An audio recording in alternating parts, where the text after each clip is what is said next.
Vijay career peak stage లో ఉన్నప్పుడు తలైవా cinema విడుదలకు సిద్ధమైంది. అయితే ఆ సినిమా పోస్టర్ పై టైమ్ టు లీడ్ అనే ఒక చిన్న ట్యాగ్ లైన్ అప్పటి ముఖ్యమంత్రి జయలలితకు ఆగ్రహం తెప్పించింది. విజయ్ రాజకీయాల్లోకి వస్తే తన అధికారానికి ముప్పు పొంచి ఉందని భావించిన ఆమె రాజ్యాధికారాన్ని అడ్డు పెట్టుకుని సినిమా విడుదలను అడ్డుకున్నారు. బాంబు బెదిరింపుల సాకుతో థియేటర్ల వద్ద భయాందోళనలు సృష్టించి విజయ్ని రాజకీయంగా వెనకక ముందే అణిచివేయాలని చూశారు.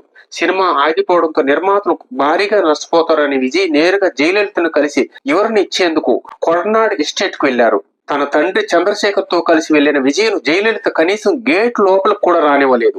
ఒక స్టార్ హీరో అని చూడకుండా గంటల తరబడి ఎండలో బయట నిలబెట్టారు. అపాయింట్మెంట్ ఇవ్వకపోగా కనీసం మాట్లాడేందుకు ఎవరిని పంపలేదు. ఇది విజయ్కు మాత్రమే కాదు, మొత్తం సినీ రంగానికి జరిగిన అవమానంగా అభిమానులు భావిస్తారు. జయలలిత అక్కడతో ఆగకుండా విజయ్ని ఆర్థికంగా దెబ్బ కొట్టేందుకు ట్యాక్స్ మినహాయింపులు కూడా నిరాకరించారు. గత్యంతరం లేని స్థితిలో విజయ్ ఒక వీడియో సందేశాన్ని విడుదల చేస్తూ, నేను ప్రభుత్వానికి వ్యతిరేకం కాను, దయచేసి మా సినిమాను విడుదల చేయనివ్వండి అని ఎమోషనల్ అయ్యారు. ఒక మాస్ హీరో అలా దీనస్థితిలో వేడుకోవడం తమిళనాడు ప్రజలను కలిసివేసింది. కాలం ఎప్పుడు ఒకేలా ఉండదు.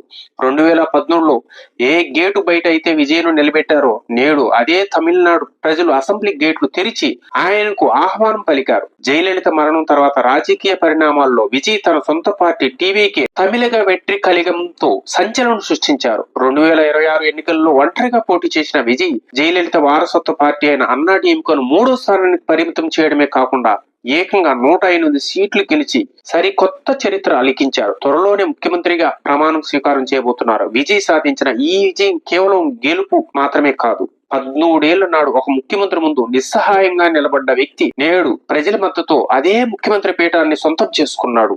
ఆ ఒక్క అవమానం చాలు విజయ్ ప్రస్థానాన్ని ఎక్కడికి తీసుకెళ్లిందో.